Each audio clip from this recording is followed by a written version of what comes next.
ایک بچہ آ گیا، یتیم بچہ،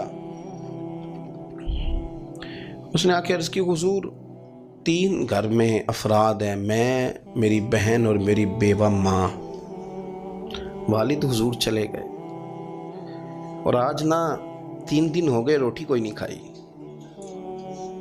میں اس منظر کو بھی جانتا ہوں کہ جب یتیم گھر میں اکٹھے بیٹھے ہوتے ہیں اور پتہ ہوتا ہے ان کو کہ ہماری اماں کے پاس آج پیسے کوئی نہیں اور گھر میں روٹی بھی کوئی نہیں، تو پھر ان کو بھوک ہی نہیں لگتی۔ ہاں نہیں لگتی۔ اماں پوچھتی ہے پتر روٹی کھانی ہے؟ نہیں میں تو سویرے جو کھایا تھا وہ ہضم ہی نہیں ہوا، اماں جی شاہی کوئی نہیں۔ یہ پردے اس طرح کر کے بچائے جاتے ہیں، ایک دوسرے کو تسلیاں دینا، ایک دوسرے سے پیار کا بڑھ جانا، ایک دوسرے کے لیے جذبات اور طرح کے بن جانا، حکمت الہی کے تقاضے ہوتے ہیں۔ یا رسول اللہ صلی اللہ تعالیٰ علیہ وسلم، بیوہ ماں ہے، یتیم بہن ہے، 3 دن سے کھایا کچھ نہیں، قربان جائیں، وہ گھر جہاں سے کائنات کھاتی ہے ساری۔ حضور نے فرمایا بلال جا کے ساری ازواج مطہرات سے پوچھ گھر میں کیا ہے۔ حضرت بلال کہتے ہیں میں سارے گھاری پوچھ آیا، ٹٹول آیا، ٹوٹل 21 کھجوریں نکلی۔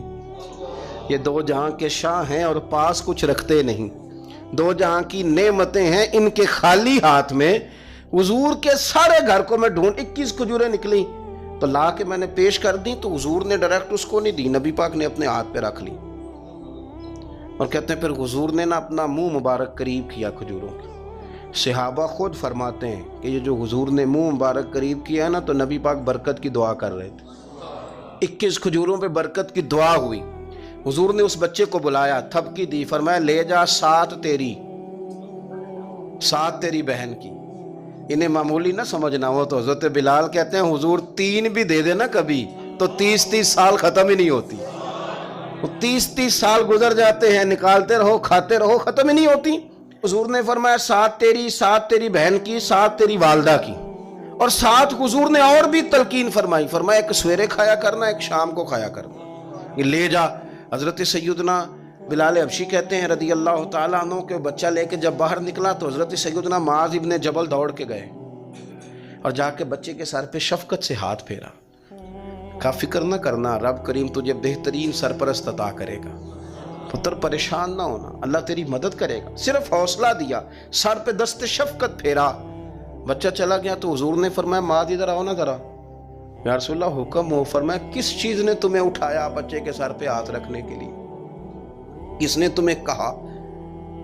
کس چیز نے تمہیں اٹھایا جو تم بچے تک پہنچ گئے؟ عرض کی یا رسول اللہ وہ جو میرے دل میں اللہ نے یتیم کے لیے رحمت رکھی ہے نا، اس نے مجھے اٹھایا تھا، اور میں نے جا کے اس کے سر پہ دست شفقت پھیرا۔ تو حضور فرمانے لگے سن پھر، جو کسی یتیم کے سر پہ خالی ہاتھ بھی پھیر دے، جتنے بال اس کے ہاتھ کے نیچے آئیں گے نا، رب اتنی خطائیں معاف کرے گا، اتنی نیکیاں دے گا، اتنے درجے اس کے بلند کر دے گا۔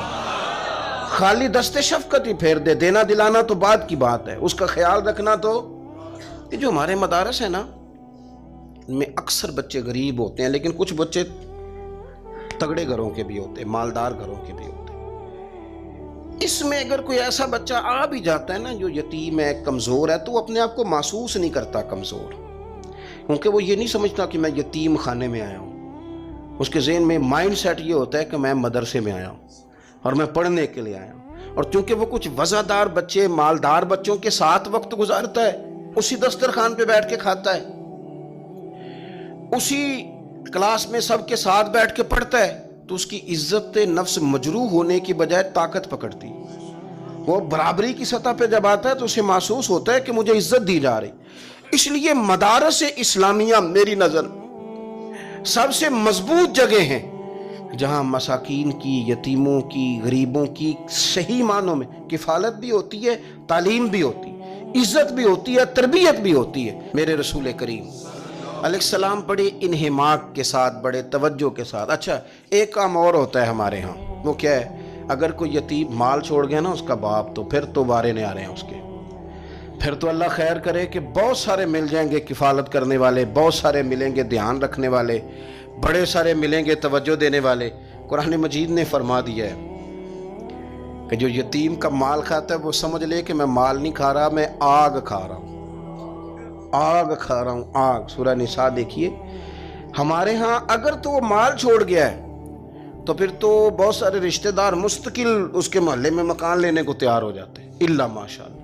پھر تو بڑے سارے ایسے بھی رشتہ دار بن جاتے ہیں جن کو والد کی موجودگی میں کبھی زیارت کا موقع بھی نہیں ملا تھا۔ یہ مال جو یتیم کا ہے اس کی تو زیادہ حفاظت کرنی تھی۔ ہم کئی دفعہ مسئلہ بتاتے ہیں، لوگ فتویٰ بازی شروع کر دیتے ہیں۔ مجھے بلایا گیا کہ ایک صاحب کا انتقال ہو گیا تو ان کا ختم شریف ہے، تو بچے ان کے نابالغ ہیں، تو میں نے کہا کہ آپ اس طرح کریں، ان کے مال میں سے زیادہ پیسے نہ صرف کریں۔ نہیں جی نہیں، بڑے پیسے کمائے ہیں جی، اس نے ساری زندگی باہر نکالی ہے تو لاکھوں کروڑوں کمائے ہیں، تو چھوٹا گوشت پکائیں گے، بکرے کا گوشت پکائیں گے اور ہم ان کا ختم شریف دلائیں گے۔ تو میں نے کہا صاحب آپ رشتہ دار ہیں، ان کے بچوں کے مال کی حفاظت کریں۔ ختم شریف تو اس میں گوشت زیادہ ہونا ضروری نہیں، اس میں تو درد سے دعا کرنا ضروری ہے، اس میں تو تلاوت قرآن پاک کے سال ثواب میں ضروری ہے، ذکر اذکار ضروری ہے۔ لیکن کیا کیا جاتا ہے کہ بے دریغ مال ان کا اگر ہو تو، ایک حدیث پاک ہے بخاری مسلم میں، بڑے غور سے سنیے گا اور اس کے اندر جتنے پہلو ہیں ان پر پوری توجہ دیجیے گا کہ کہیں ہم ادھر آ تو نہیں گئے۔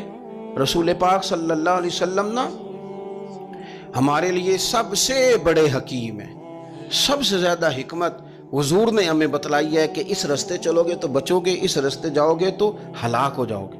نبی کریم علیہ السلام نے فرمایا، بخاری مسلم ہے، فرمایا 7 ہلاک کرنے والی چیزوں سے بچنا، اگر ان میں تم چلے گئے تو ہلاک ہو جاؤ گے۔ 7 چیزیں ہیں جو تمہیں ہلاک کر دیں، برباد ہو جاؤ گے، تباہ ہو جاؤ گے، ہلاکت کا سفر ہے یہ، 7 چیزوں سے بچو۔ یا رسول اللہ صلی اللہ علیہ وسلم وہ کون کون سی؟ تو حضور نے فرمایا اللہ کے ساتھ شریک نہ کرنا، ہلاک ہو جاؤ گے۔ دوسرا نبی پاک صلی اللہ علیہ وسلم نے فرمایا جادو نہ کرنا، ہلاک ہو جاؤ گے، ہلاک۔ اور یار جسے حضور فرما رہے ہیں ہلاک ہو جائے وہ بچے گا؟ نبی پاک صلی اللہ علیہ وسلم نے تیسرے نمبر پر فرمایا جس شخص کے قتل کرنے کو اللہ نے حرام قرار دیا ہے اسے قتل نہ کرنا، ہلاک ہو جاؤ گے۔ چوتھے نمبر پر رسول پاک علیہ السلام نے فرمایا سود نہ کبھی بھی کھانا، ہلاک ہو جاؤ گے، ہلاک۔ بڑی بڑی دلیلیں دی بینک والوں نے، بڑا سمجھایا تو حاجی صاحب مان گئے، محترم مان گئے، کہنے لگے نہیں جی نہیں وہ کاروبار میں لگاتے ہیں۔ بڑے بھولے بالے ہیں ہم، پتہ سارا ہے۔ اور دیکھو سب کاموں کے باوجود مستقل بینکوں میں پیسے اس اکاؤنٹ میں رکھے ہوئے ہیں جہاں سے مستقل سود آتا ہے۔ حضور نے فرمایا نہ کرنا یہ کام۔ تو کہتا ہے میں سود پہ پیسے لے کے کاروبار چمکاؤں گا، تیرے نبی پاک نے تو فرمایا تو ہلاک ہو جائے گا۔ تو کہتا ہے میں میل لگاؤں گا، حضور نے تو فرمایا ہلاکت ہے۔ تو کہتا ہے میں بڑا کچھ کر جاؤں گا تو ہلاکت ہے۔ اچھی طرح سمجھ لیں، اصل مال بھی ضائع ہو جاتا ہے اس بندے کا جو سود کا مال ملا لیتا ہے، اصل برکت بھی اڑ جاتی۔ اور میرے نبی پاک صلی اللہ علیہ وسلم نے 5ویں نمبر پہ فرمایا یتیم کا مال نہ کھانا، ہلاک ہو جاؤ گے، نہ کھانا ان کا مال، یہ کروڑوں ہو، اربوں ہو یا 10 روپے ہو، یتیم کا پیسہ نہ کھا جانا، ہلاک ہو جاؤ گے، ہلاکت تمہیں آ لے گی۔ اور پھر 6 نمبر پر نبی پاک علیہ السلام نے فرمایا کفر سے جہاد ہو رہا ہو تو کبھی پیٹ پھیر کے بھاگنا نہ، ہلاک ہو جاؤ گے۔ اور 7ویں نمبر پر اللہ کے رسول نے فرمایا بے قصور اور بے گناہ عورت پر تہمت نہ لگانا، بلا وجہ بہو کے کھاتے نہ کچھ ڈال دینا، بلا وجہ بھابھی اور بیوی اور کسی بھی خاتون پر کوئی الزام بے قصور عورت پر بہتان نہ لگانا۔ مار مار کے ایک شخص نے بحال کر دیا بیوی کو اور بعد میں پتا چلا کہ جی مجھے شک ہے تویز کراتی ہے۔ کیا آپ کی سوچ ہے؟ مسلمان اللہ کو ماننے والا اور اس باتوں پر الزام لگائے گا تویز کرا کے لاتی؟ بے قصور عورت پر بہتان، یہ ایک تو بات ہے اسے مارنا، اور ایک یہ ہے کہ کوئی تکلیف دینا، اور ایک خالی اتنی بات کی کہ بہتان بھی نہ لگانا، اس پر الزام نہ لگانا، یعنی تم نے صرف بے قصور عورت پر الزام ہی لگایا تو حضور فرماتے ہیں ہلاک ہو جاؤ گے۔ یہ ہلاکت والا کام ہے، لیکن ہم بغیر سوچے سمجھے کہہ دیتے ہیں اس نے کہا ہے، اس نے کیا ہے، یہ کرتی ہے، یہ کام نہیں کریں۔ یہ 7 وہ چیزیں ہیں جو ہلاک کر دیں گی۔ نبی پاک صلی اللہ تعالیٰ علیہ وآلہ وسلم فرماتے ہیں میں نا جنت کا دروازہ کھولوں گا تو ایک عورت کو نا میں سبقت لے جاتے ہوئے دیکھوں گا، یعنی وہ جلدی سے جنت میں داخل ہو رہی۔ یا بعض شارحین کہتے ہیں کہ حضور داخل ہوتے ہی سب سے پہلے اس کا چہرہ دیکھیں گے، حضور فرمائیں گے تو پہلے ہی آ گئی، بی بی جنت میں، حضور نے دروازہ کھولا تو جلدی سے نظر آئی، تو پہلے آ گئی۔ سب نے لکھا ہے کہ اس عورت کی شان یہ ہے کہ سب سے پہلے جنت میں گئی۔ میں نے حدیث پڑھی تو میں نے نیچے حاشیے میں لکھا، میں نے کہا میرا خیال یہ ہے کہ اس کی زیادہ شان یہ ہے کہ جنت میں اس کی سب سے پہلی ملاقات مدینے والے محبوب سے ہو گئی۔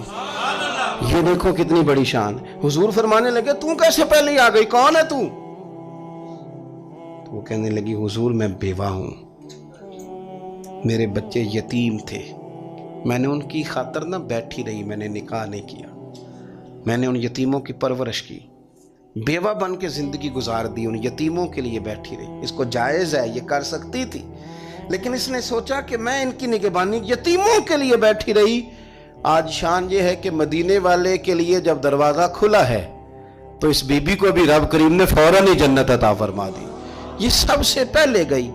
میں نے دیکھی ہیں ایسی عورتیں 23 سال میں بیوہ ہوئی پر عمر بچوں کے نام کر دی، اسے پتہ تھا